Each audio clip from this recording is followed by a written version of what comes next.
ఉన్న బంగారాన్ని విడిపించి ఆ రోజు ఆన్లైన్ రేటుకే మేము కొంటాం. Sharma gold company. నమస్కారం, వెల్కమ్ టు సుమన్ టీవీ. నేను గీతాంజలి. ప్రస్తుతం మనతో పాటు ప్రముఖ ఆధ్యాత్మికవేత్త, ఋగ్వేద అధ్యాపకులు, హిందూ ధర్మక్షేత్రం వ్యవస్థాపకులు సంతోష్ కుమార్ ఘనపాటి గారు ఉన్నారు. వారితో మాట్లాడదాం. గురుగారు నమస్కారం అండి. మంగళం మహాత్మ నమస్కారం. మాంసాహారులు, శాఖాహారులు ఇలా చూస్తూ ఉంటాం. ఇప్పుడు కొంత వీగన్స్ అని ఇంకొక సెక్షన్ మనం చూస్తున్నాం. ఇందులో భాగంగా మాంసాహారులు తినే వాటిలో ప్రత్యేకించి గుడ్డు విషయంలో ఒక చిన్న డిబేటబుల్ క్వశ్చన్ అండి. కొన్ని రోజుల క్రితమో కొన్ని ఏళ్ల క్రితం కొంచెం చెప్పారు, అసలు గుడ్డు అనేది మాంసాహారం కాదు, అది శాఖాహారం కిందకే వస్తుంది, తీసుకోవచ్చు అని చెప్తూ ఉంటారు. అగైన్ నాన్ వెజ్ కాదు అన్నట్లుగా. సో ఇందులో కొన్ని సందేహాలు ఉన్నాయి, వీటికి సంబంధించి నివృత్తి చేస్తారని కోరుకుంటున్నాను. అదేనండి, మొట్టమొదట ఈ చర్చ ఎందుకు బయలుదేరిందంటేనండి, గాంధీ గారు చెప్పారట మొట్టమొదట గుడ్డు శాఖాహారమే అందరూ తినవచ్చు అని. ఆయన చెప్పిన కారణం మనం చూస్తే కనుక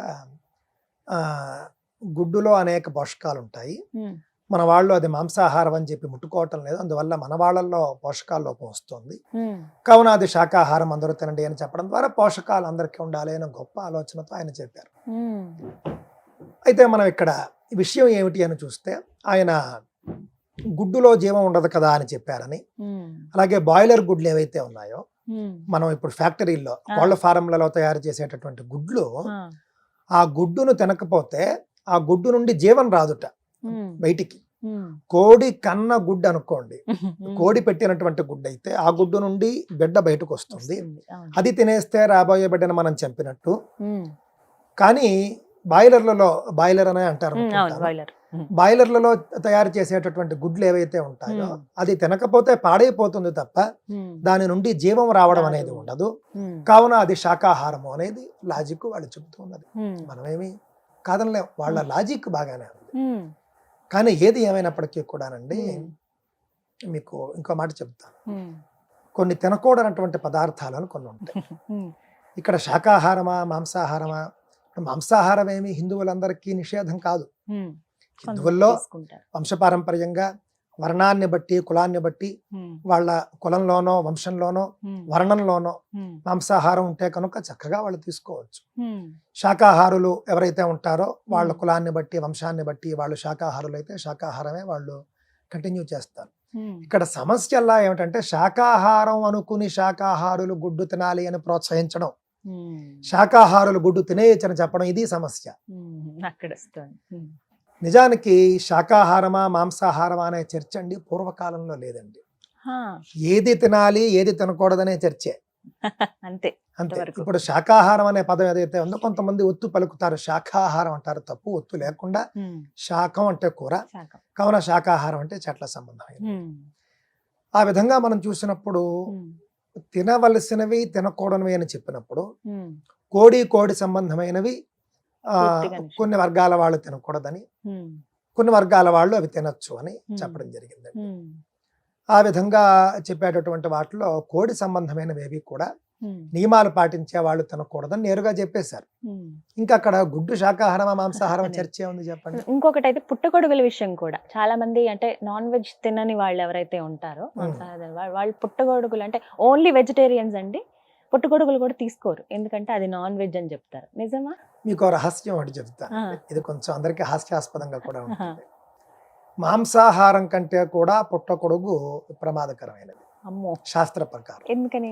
మాంసాహారం కంటే కూడా అది తక్కువ స్థాయిలో ఉంటుంది. ఇంకా మాంసాహారం ఏమి తక్కువ చేయటం లేదు నేను, కానీ మాంసాహారం తినని వాళ్ళు పుట్టగొడుగును తింటే మాంసం కంటే కూడా మీరు పైకి వెళ్ళిపోయినట్లు లెక్క.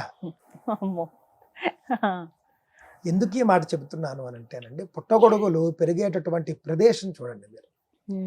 మీరు ఒక్కసారి బాగా వర్షాలు వచ్చినప్పుడు చెట్లు బాగా ఉండేటటువంటి అడవి మొదలైన చోట్లకి వెళ్ళారనుకోండి, అక్కడ పుట్టగొడుగులు వస్తాయండి. పుట్టగొడుగు యొక్క లక్షణం ఏంటంటేనండి, కుళ్ళిపోయినటువంటి పదార్థాల నుండి పుడుతుంది. కావున అమేధ్య ప్రదేశాలు అంటారు అన్నమాట. అమేధ్యము అని అంటే కనుక, మేధ్యం అంటే మంచిది, అమేధ్యం అంటే కూడా తినకూడనిది, అసహ్యమైనది అని. ఉదాహరణకి ఏదైనా ఒక జంతువు చచ్చిపోయింది, జంతువు కళేబరం ఎవడు పట్టించుకోలేదు, జంతు కళేబరాలను ఎవరు పట్టించుకుంటారు? చెట్ల కింద ఎక్కడో అది అలా ఉండిపోయి అలా కుళ్ళిపోతూ వర్షం పడ్డప్పుడు అక్కడి నుండి పుట్టగొడుగు ఉద్భవిస్తుంది. అమ్మో. అంటే కేవలం జంతువు అనే కాదు, ఏదైనా సరే ఒక ఆ పదార్థం కుళ్ళిపోతే కనుక, జీవం ఉన్నటువంటి పదార్థం ఏదైనా కనుక, అంటే ధాన్యంలో కూడా జీవం ఉంటుంది, అవును. కుళ్ళిపోతే కనుక ఆ కుళ్ళిపోయినటువంటి పదార్థం నుండి పుట్టేది పుట్టగొడుగు. అందువల్ల అసలు పుట్టగొడుగు చాలా దోషభూయిష్టము అని కానీ మన కొన్ని వాళ్ళు ఇప్పుడు చెప్పారు. కల్టివేషన్ లా అదే చేస్తారు ఇప్పుడు అక్కడికే వస్తుంది. బంగాళదుంప సరేనండి, మీరు చెప్పింది పాతకాలం అండి. ఆధునిక కాలంలో పుట్టగొడుగులు ఫార్మింగ్ చేస్తున్నారు, చాలా చక్కగా వేసి మష్రూమ్ కల్టివేషన్ తయారు చేస్తున్నారు అని మీరు అనొచ్చు. అక్కడ కూడా ఫార్ములా ఇదే, కాకపోతే ఈ మొక్కజొన్నలు, జొన్న గింజలు మొదలైనటువంటి ఉంటాయి చూసారా, అవన్నీ అక్కడ వేస్తారు. అవి కొళ్ళాలి మళ్ళీ అక్కడ మీకు. అంటే అక్కడ ఒక ఫంగస్, అంటే పుట్టగొడుగు అనేది ఒక ఫంగస్ ఫామ్ కావాలి అని అంటే పదార్థం కొళ్ళాలి. కావున ఏదైనా ఒక పదార్థాన్ని కొళ్ళబెట్టి తయారు చేయడం అనేది మన యొక్క శాస్త్రం అంగీకరించదు. మాంసానికి కూడా నియమాలు చెప్పారు. ఫలానా మాంసాహారులు ఫలానా మాంసం తినవచ్చు, మాంసాహారులు ఫలానా మాంసం తినకూడదు, ఇవన్నీ చెప్పారు. అక్కడ కూడా పుట్టగొడుగులు వద్దని చెప్పారు. ఎందుకు అనంటే దాని యొక్క పుట్టుక అలాంటిది అనేటటువంటి ఉద్దేశమే తప్ప ఇంకేం కాదు. గుడ్డైనా పుట్టగొడుగు అయినా శాకాహారమా మాంసాహారమా అనే చర్చ కాకుండా ఈ విధమైనటువంటి చర్చ, ఏది తినచ్చు ఏది తినకూడదు అని చెప్పినప్పుడు పుట్టగొడుగు మరియు కోడిగుడ్డు, కోడి సంబంధమైనది ఏదైనా సరే దాంట్లోంచి జీవం వస్తుందా రాదా ఎంత కూడా అనవసరం. ఎందుకు అనంటే బాయిలర్లో కూడా గుడ్డు తయారు చేయాలి అని అంటే కోళ్ల నుండి కొంత వీళ్ళు పదార్థాన్ని తీయాలి, అయిపోయింది అక్కడే. ఇంకా మరి కాదని ఎలా అంటారు? గ్రామ కుక్కుటం అంటారు అనుకుంటారు. దాని నుండి వచ్చేది ఏది కూడా శాకాహారులకి, అంటే నియమాలు పాటించి పూజలు చేసుకునే వాళ్ళకి పనికి రాదు అని చెప్తున్నారు. వీగన్స్ అని అంటున్నారు కదండి, అంటే జంతువులకు సంబంధించినవి ఏవి కూడా తీసుకోరు, కేవలం వీటి మాత్రమే తీసుకుంటారు. అయితే ఇవి అసలు మనకి శాస్త్రంలో ఉందా అండి? వీటి ఏం లేదు, అదొక వెర్రి, అదొక వెర్రి. వాళ్ళు వేరు, పాశ్చాత్య దేశాల్లో ఉన్నటువంటి వెజిటేరియన్స్ వేరు, మనం వేరు. మనకి చాలా గొప్ప గొప్ప అర్థాలు ఉన్నాయి. పాశ్చాత్య దేశాల్లో అట మా మిత్రుడు ఒక ఆయన చెప్పారు, ఏదో ఒక దేశం వెళ్ళినప్పుడు ఏదో అక్కడ మరి ఆహారానికి ఎక్కడో ఆయన రెస్టారెంట్కి వెళ్ళాట. ఏ ఫుడ్ కావాలి అంటే వెజిటేరియన్ ఫుడ్ అని వెంటనే ఇచ్చేట. ఇదేమిటి ఇంత ఫాస్ట్గా తెచ్చారంటే, ఏం లేదు, క్యారెట్ ముక్కలు, క్యాబేజ్ ముక్కలు, కొత్తిమీర ముక్కలు ఇచ్చేసి ఇదే, ఇంకేం లేదు అన్నట్టు. ఆ విధంగా వాళ్ళు వెజిటేరియన్ అని అంటే కనుక కేవలం కూరలు అని అంటారు. మన దగ్గరికి వచ్చేసరికి వెజిటేరియనా నాన్ వెజిటేరియనా అనేది కాదు, తప్పకుండా ఏది తినాలి ఏది తినకూడదు అనే నియమం చేశారు, అవి మనం అనుసరిస్తూ ఉన్నాం. కొంతమంది కుటుంబాల్లో, బ్రాహ్మణ కుటుంబాల్లో, అలాగే వైశ్యుల్లోనూ రాజుల్లోనూ, అలాగే ఇతర శూద్రుల్లోనూ కూడా శాకాహార కుటుంబాలు ఉన్నాయి. వాళ్ళంతా కూడా వాటిని అలా పాటించుకుంటూ వచ్చారు. మాంసాహార కుటుంబాలు అలా మాంసాన్ని పాటించుకుంటూ వచ్చారు. ఉభయులు కూడా పుట్టగొడుగు అనేది మంచిది కాదని చెబుతూ, శాకాహారులు శాకాహారం అనుకునే భ్రమతో శాకాహారం అనుకునే భ్రమతో కోడిగుడ్డు తినకండి అనేది నా యొక్క ఉద్దేశం.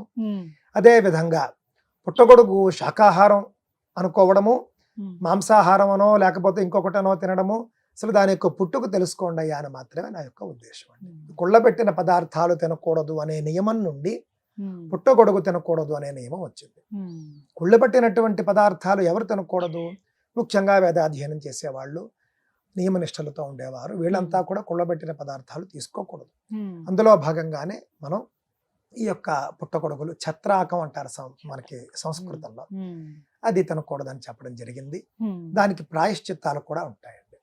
అందువల్ల నేను ఈ విషయం పుట్టగొడుగుల గురించి, కోడిగుడ్ల గురించి చెబుతూ ఉన్నది గొప్పగా నియమాలు పాటిస్తూ, ఇది శాకాహారం అని ఎవడో చెబితే అది వినేసి తినేవాళ్ళ గురించే చెబుతున్నాను. చక్కగా అన్ని తినేవాళ్ళు మీరు చక్కగా అన్ని తినండి, నాకే అభ్యంతరం ఏం లేదు. సంతోషం గురుగారు. నమస్తే.